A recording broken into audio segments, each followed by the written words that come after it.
am 97 years old. I have buried 2 husbands, 3 of my closest friends, and every single person who stood in my wedding photographs. I have watched empires rise and crumble. I have seen wars begin and end. I have outlived the version of myself that believed tomorrow was guaranteed, that there would always be more time, that life could wait while I prepared to live it. And now I am standing at the edge, not metaphorically, but literally at the precipice of my own extinction, and from this vantage point, I can see something you cannot. I can see the pattern. I have watched it repeat itself hundreds of times across nearly a century. I have held the hands of the dying, stood beside hospital beds, sat in funeral parlors, and every single time, the same truth emerges from their lips like a final confession. But you cannot hear them. You are too far away, too insulated by youth and health and the comfortable delusion of infinite tomorrows. So let me tell you what I see when I look at you, scrolling through your phone, planning your future, building your 5-year strategy, your 10-year plan, your retirement dreams. You're living a dangerous lie. You believe you have time. You believe that life is this long stretch of road ahead of you, and right now you're just in the preparation phase, the building phase, the not yet phase. You tell yourself, after this project, after this promotion, after I save enough, after the kids are grown, after I'm ready, then I'll finally live. You're living in a waiting room for a future that may never come. Let me tell you about my best friend Susan. In 1972, Susan embodied everything you aspire to be, and she was 41 years old, sharp as a blade, successful beyond measure. She was the first woman to make partner at her law firm, not because they were being progressive, but because she was simply better than everyone else in that building. She had independence that women of our generation had to fight tooth and nail to claim. She had ambition that burned so bright you could feel the heat when she walked into a room. She had respect, money, a beautiful apartment in the city with windows that overlooked the park. When Susan spoke, rooms went quiet. When she walked through those mahogany doors at her firm, junior partners straightened their ties. She was winning. By every measure society had given us, Susan was ahead of me, ahead of our other friends, ahead of the men who resented her success and the women who envied it. And then Susan had a plan. I remember the day she told me. We were sitting in her apartment, January 1972, cold enough that the windows were frosted at the edges, and she poured us both scotch in these heavy crystal glasses that caught the winter light. "Margaret," she said, and her eyes had this fierce determination, 4 more years. 4 more years of grinding, of building, of proving myself. I'll make senior partner, secure my position, build up my savings, and then I'm going to enjoy life. She had it all mapped out. She was going to take 6 months off and finally go to Paris. Not for a long weekend, but to actually live there. To wake up every morning and drink coffee at sidewalk cafes and sketch in the Luxembourg gardens like she'd dreamed of doing since we were girls. She was going to open that art studio she'd been planning, to the one where she'd teach neighborhood kids to paint. She was going to stop eating lunch at her desk and start taking walks. She was going to date again, maybe fall in love. She was going to read all those novels stacked on her nightstand. She was going to visit her sister in California. the sister she hadn't seen in 3 years because there was never time. 4 years, Margaret. Just 4 more years of sacrifice. I can do anything for 4 years, and then I start living. Really living.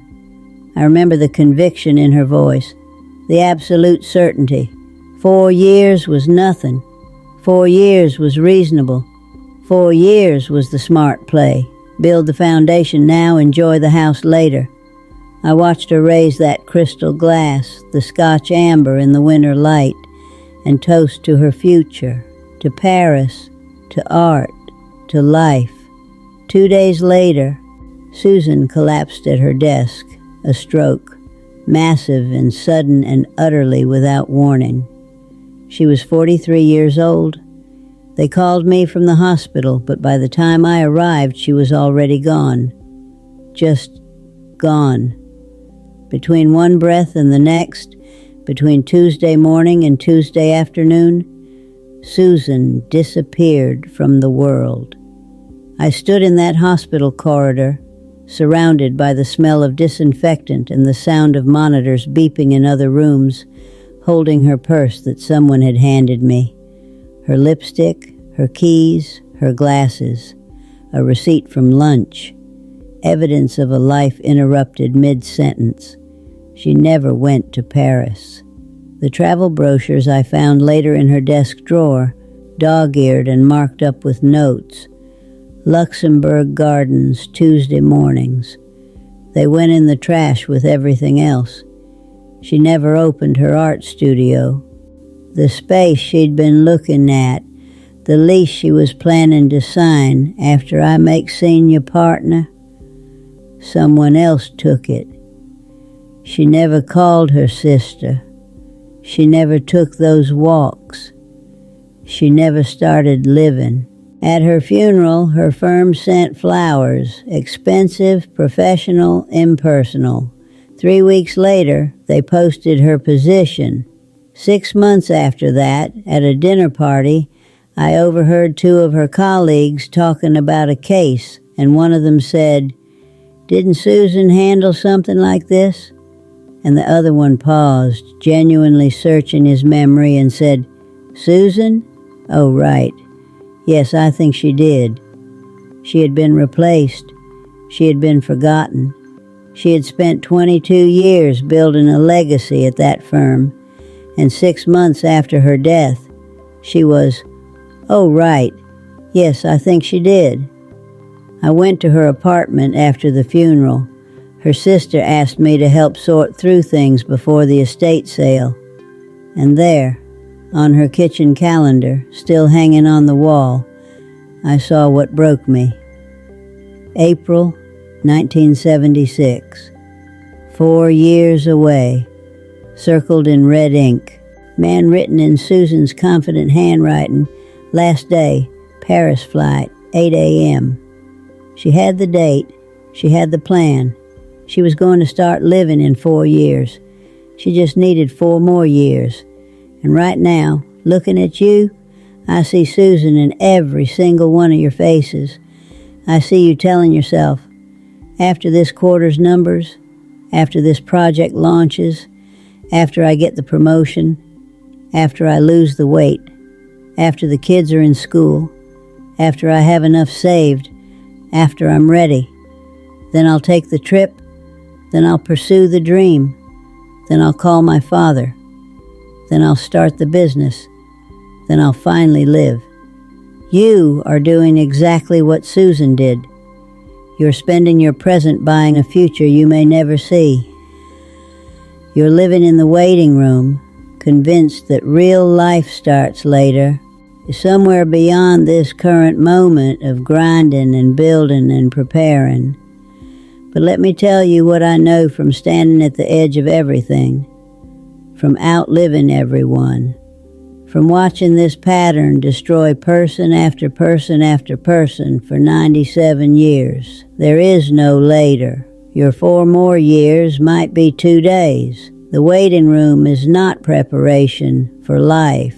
The waiting room is your life, and you are wasting it waiting for permission to begin. So if the future is a lie, If later might never come, then what are you doing right now? What are you sacrificing your present for? Let me tell you what I see. I see you accumulating, buying things you don't need with money you don't have to impress people you don't even like. I see the designer handbags, the luxury cars parked in driveways attached to houses too big for the people rattling around inside them. I see closets full of clothes with tags still attached, garages packed with equipment for hobbies you'll start someday, storage units, paying monthly rent to house things you forgot you owned. I see you working 60-hour weeks to afford a lifestyle that's killing you, and I understand, because I did the same thing. I had it all, you see. I had designer jewelry, real pieces, the kind they keep in velvet boxes with little lights shining on them. I had a sprawling home with 6 bedrooms for a family of 4, rooms we only entered to dust. I had china we used twice. I had crystal that caught the light beautifully and collected cobwebs. I had Persian rugs and original artwork and furniture that cost more than most people's cars. I had walk-in closets that could have housed families. I had things and more things, and things to hold the other things. And now I live in a small apartment with a bed, a rocking chair, and a photograph of my husband, Robert. That's it. Everything else, all of it, decades of accumulation, a lifetime of acquisition, it's gone. Sold, donated, discarded, divided among relatives who didn't want most of it anyway. And I am telling you, from the other side of all that accumulation, with the clarity that only comes from watching it all disappear, it is all garbage.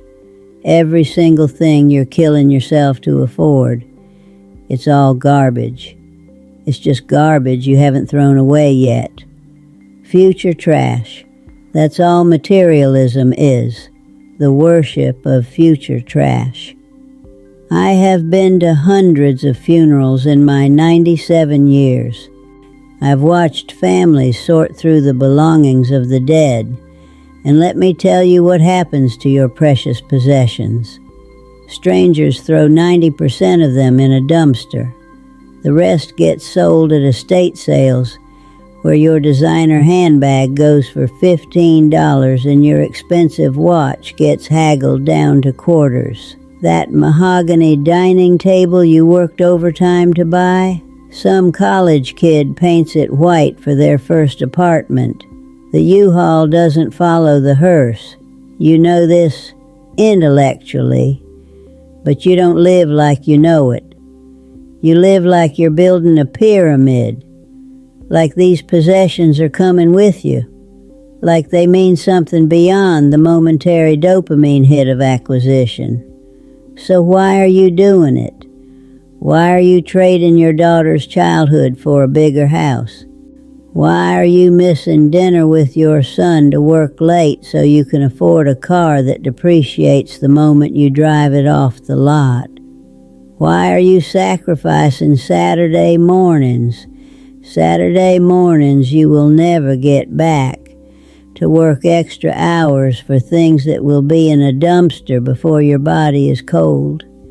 It is madness. And you won't realize it until you're sitting where I'm sitting, in a small room, surrounded by nothing, realizing that every single thing you thought mattered has evaporated like morning fog. But surely you're thinking, surely the career is different. The career is the legacy, the impact, the meaning. The possessions might be temporary, but the work lasts. Let me tell you about 1983. I was 54 years old and I was chosen for the cover of a prestigious women's magazine.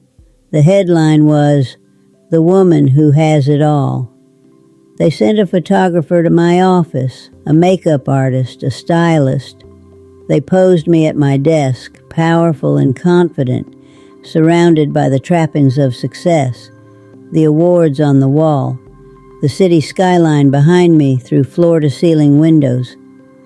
I remember the photographer saying, "You're incredible. You're exactly what women need to see."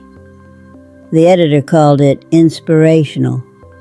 I felt like I had won, and like all those years of fighting and clawing and proving myself had finally culminated in this moment of recognition. They were putting my face on newsstands across the country. The woman who has it all. The photo shoot took 4 hours. The makeup, the lighting, the perfect angles. Flash after flash after flash until my smile felt permanently carved into my face. And when they were done, when they handed me the advance copy with my face on that glossy cover, I drove home feeling like a god. I walked into my house at 11 p.m. My husband Robert was asleep on the couch, the dinner he'd made for us cold on the table, wrapped in foil. My daughter's bedroom light was off. She'd gone to bed hours ago. I stood in my dark living room, still in my makeup, holding this glossy magazine with my powerful face staring back at me. And the house was silent except for the sound of Robert's breathing. And in that silence, the victory crumbled. Because I had missed my daughter's piano recital that night. I'd called from the photo shoot and told Robert I couldn't make it. This was too important, a once-in-a-lifetime opportunity. My daughter was 12. She had practiced for months. She had asked me 3 times that week if I was coming, and I had missed it to smile for cameras, to be inspirational to women I would never meet. I had missed wedding anniversaries for business dinners. I had missed birthdays for conferences. I had missed Saturday mornings and Sunday afternoons and Tuesday evenings and thousands of small moments that I told myself didn't matter, that we could make up later, that were acceptable sacrifices for the greater goal of success. And for what? And that magazine is somewhere now, maybe in a landfill, maybe yellowed in someone's attic, maybe recycled into pulp years ago. I don't know where it is. I couldn't find it if I tried. The awards on my office wall, boxed up when I retired, lost in a move, meaningless bronze and glass gathering dust somewhere or thrown away. The corner office with the skyline view, someone else sits there now. They repainted, changed the furniture. My name isn't on the door anymore. They probably don't even know I existed. But the memory of my daughter's face the morning after that recital, the careful way she said, "It's okay, Mom," while her eyes said something else entirely, that stays. The memory of Robert's disappointed eyes over countless cold dinners, the way he stopped asking me to come home early, and the resignation that settled into our marriage like sediment, that stays. The applause faded, the recognition ended, the career concluded, but the hurt I caused, the moments I missed, the people I neglected while building my legacy, that's what remains, vivid and sharp and permanent. You think your career is your legacy. It's not. Your career is a transaction. You're selling hours of your irreplaceable life to build someone else's empire. They'll replace you before your obituary is published. The job posting will go up while your family is planning your funeral. This is not cynicism. This is not bitterness. This is simply what happens every single time, without exception. Do not worship at the altar of professional achievement. It will not love you back. It will not attend your funeral. It will not remember your name. So if the possessions are garbage and the career is a transaction and everything we've been taught to chase turns to dust, what is left? The only wealth we keep is what we give away. Love, time, connection. That's it. That's the whole list. Everything else is smoke. I don't replay board meetings. I can't remember a single quarterly report, but I remember Saturday afternoons with Robert lying in the grass in our backyard, watching clouds move across the sky while he held my hand. I remember the sound of my son's laughter. Really remember it, can hear it right now, when I would chase him through the house, pretending to be a monster. I remember helping our neighbor Mrs. Chen after her husband died, sitting with her in silence because there were no words, just holding her hand while she cried. And I remember the weight of my daughter's small hand in mine as we walked to the park, the way she would squeeze 3 times, our secret code for I love you. I remember my husband bringing me coffee in bed on Sunday mornings, not because it was a special occasion, but just because it was Sunday and we were alive and together.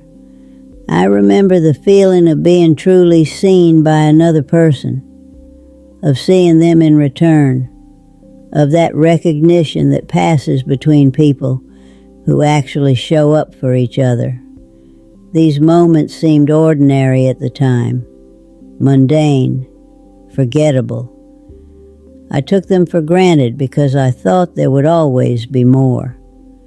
I thought Saturday mornings were infinite. I thought there would always be another piano recital, another anniversary, another chance to say I love you, and mean it with my presence, not just my words. But now, at 97, standing at the edge with brutal clarity, I can see the truth. Those ordinary moments were everything. The coffee in bed was everything. My daughter's hand in mine was everything. Robert's quiet presence was everything. That is the only wealth there is.